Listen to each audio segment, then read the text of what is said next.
मनसे नेते संदीप देशपांडे आपल्यासोबत आहेत. आपण त्यांच्याशी बातचीत करणार आहोत. काल ज्या पद्धतीने राज ठाकरेंनी भूमिका मांडली होती त्यानंतर अमोल मिटकरींनी टीका केली होती आणि आज अकोल्यामध्ये मनसे कार्यकर्त्यांनी जे आहे ते अमोल मिटकरींची गाडी फोडलेली आहे. काय त्यावरती प्रतिक्रिया? जर असं आहे, आमच्या महाराष्ट्र सैनिकांनी जर गाडी फोडली असेल तर आम्हाला त्याचा अभिमान आहे. राजसाहेबांबरोबर उलट सुलट तुम्ही काय वाटेल ते तुमची लायकी नसताना बोलाल तर त्याचा प्रसाद महाराष्ट्र सैनिक देणारच तुम्हाला. परंतु याच्या अगोदर देखील अमोल मिटकरी जे आहेत ते वारंवार राज ठाकरे असतील किंवा मनसे असेल याच्यावरती वारंवार टीका करताना पाहायला मिळत होते. आता देखील ते मनसेवरती आणि राज ठाकरेंवरती टीका करतात. शिशुपालचे पण 100 अपराध भरल्यावरच मारलेलं ना त्याला. त्यांचे 100 अपराध भरले त्यामुळे महाराष्ट्र सैनिकांनी प्रसाद दिला. पण त्यांचं म्हणणं आहे की मी अशा धमक्यांना घाबरणार नाही, अशा तोडफोडीला मी घाबरणार नाही, मी माझी देखील लढाई सुरू राहील असं त्यांचं म्हणणं आहे. मग करू दे ना, आमची पण लढाई सुरू राहील. त्यांनी त्यांची लढाई लढावी, आम्ही आमची लढाई लढू. जी जुनी मनसेची स्टाईल होती खळखट्याक ती स्टाईल पुन्हा सुरू. पहिली गोष्ट तर जुनी बिनी नव्हती. आमची जी स्टाईल पहिल्यापासून आहे ती आजपर्यंत आहे. जुनं नवीन काही नाही, जे आहे ते आहे, कंटिन्यू आहे. मध्ये ब्रेक स्टॉप काही नाही आहे.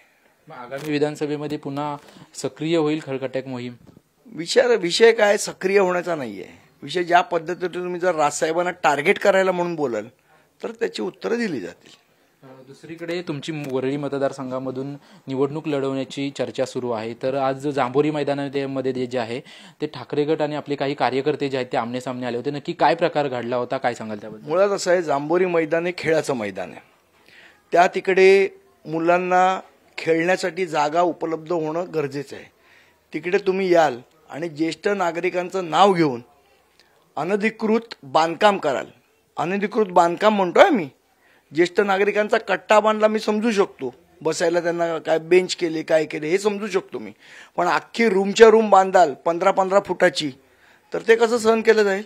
उद्या तुम्ही बांधलीत, परवा कोणतरी अजून काँग्रेसवाला येऊन बांधेल, परवा कोणतरी अजून मनसेवाला बांधेल. असं चालेल का? मग मैदान उरणार कुठे? जर सगळ्यांनी ज्येष्ठ नागरिकांसाठी च्या नावाखाली जर रूम बांधल्या तर ते मैदान उरणार कुठे मुलांना खेळायला? मुलांना मैदान नको खेळायला. याच्या अगोदर शिवाजी पार्कचा तुम्ही मुद्दा घेतला होता. शिवाजी पार्कची वाट आदित्य ठाकरेंनी लावली असा तुमचा वारंवार आरोप होता. तर कुठेतरी आता जांभोरीकडे त्यांच्याच मतदारसंघामधलं हे मैदान कळत नाही त्यांचा. उलट ते त्यांना फुटबॉल आवडतो, मैदानं आवडतात. मग अशा मैदानांवर का वाट लावतात मैदानांची आदित्य ठाकरे? मला हा खरोखर पडलेला प्रश्न आहे. म्हणजे आदित्य ठाकरेंकडनं हे माझा काही त्यांच्याशी राजकीय मतभेद असतील पण त्यांनी अनधिकृत बांधकाम उभं करावं हे काय माझ्या मनाला पटलेलं नाही. मोहीम अशीच पुढे सुरू राहणार मग अनधिकृत बांधकामच्या विरोधात? ते बांधकाम हटवल्याशिवाय आम्ही स्वस्थ बसणार नाही. आम्ही नागरिकांच्या सोबत आहोत. पण आता ठाकरे गटाचे पदाधिकारी जे आहेत ते वरळी पोलीस स्टेशनमध्ये जाऊन बसलेले आहेत, त्या ठिकाणी ठिय्या देतात. त्यांचं असं म्हणणं आहे की तुम्ही कुठेतरी त्यांना मारण्याचा वगैरे असा प्रयत्न केलात वगैरे त्यांचं म्हणणं आहे. तुम्ही अंगावर आलात तर आम्ही गप्प बसणार नाही, नंबर 1. त्यामुळे त्यांना काय तक्रारी करायच्या तर करू दे. पहिले अनधिकृत बांधकाम हटवा. आम्हाला काय जेलमध्ये टाकायचं ना टाका, पण अनधिकृत बांधकाम हटवा. आमचं हे म्हणणं आहे. पालिकेकडे तक्रार वगैरे करणार? मुळात तो विषय PWDचा आहे, महापालिकेचा विषय नाही. जांभोरी मैदान हे PWDच्या अंतर येतं. महापालिकेचा काही संबंध नाही त्याच्याशी. आणि PWDने कसं काय बांधकाम करायला दिलं? कुठल्या अधिकारामध्ये बांधकाम करायला दिलं? ते PWDने त्वरित तोडलं पाहिजे ही आमची मागणी आहे. माजी नगरसेवक संतोष धुरी आपल्यासोबत, आपण त्यांच्याशी बातचीत करणार आहोत. वरळीमधले अनेक प्रश्न असतील, वारंवार तुम्ही सोडवत असतात. आज ज्या पद्धतीने जांभोरी मैदानाचा प्रश्न आहे, नक्की काय प्रकार त्या ठिकाणी घडला होता? दोन्ही गटाचे कार्यकर्ते जे आहेत ते आमने सामने आपल्याला पाहायला मिळत आहेत. बाचाबाची जोरात आहे. तुम्ही देखील त्या ठिकाणी उपस्थित होता. कसं आहे, ही त्यांची पहिल्यापासून जुनी पद्धत आहे. पहिला एक कट्टा बांधायचा, नंतर तिकडे एक वास्तू उभी करायची आणि ती एवढी मोठी वास्तू उभी करायची. तुम्ही बघितलं असेल जांभोरी मैदानामध्ये, तुम्ही जागेवर जाऊन बघा. तिकडे 15 बाय 15 फूटची ती जागा आहे.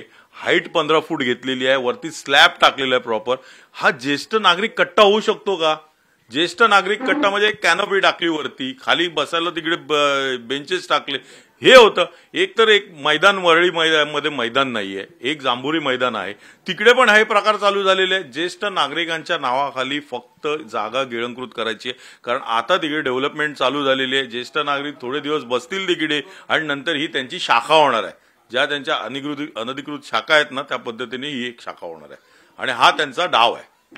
धन्यवाद बातचीत केल्याबद्दल. आपण पाहतो की जांभोरी मैदानाच्या त्या ठिकाणी ज्येष्ठ नागरिक कट्टा जो आहे तो कट्टा बांधला येत जातोय आणि ती आता अनधिकृतपणे आहे आणि अनधिकृतपणे ही शाखा होईल असा आरोप जो आहे तो माजी नगरसेवक संतोष धुरी यांनी केलेला आहे. कॅमेरामन गणेश राठेसह निवृत्ती बाबर, TV9 मराठी, मुंबई.